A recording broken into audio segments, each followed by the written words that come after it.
Radhe Radhe guys. आज का vlog आप लोग के लिए बहुत ही स्पेशल है क्योंकि आज हमारी एकेडमी में 10 मीटर एयर पिस्टल का अनबॉक्सिंग होने वाला है। तो सुबह सुबह हम हनुमान जी का पूजा करके निकल जाते हैं एकेडमी की तरफ, और एकेडमी आके हम पहले प्रैक्टिस कर लेते हैं अपनी, और कुछ ही देर में वेपन आ जाता है।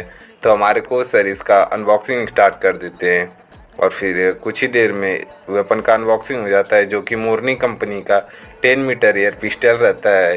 और अगर व्लॉग अच्छा लगा व्लॉग को लाइक करिए। अगर इस व्लॉग पे 100 लाइक हो गए तो हम जल्दी आपको राइफल अनबॉक्सिंग का भी व्लॉग लाएंगे। व्लॉग को लाइक करिए और चैनल को सब्सक्राइब करिए। Thanks for watching.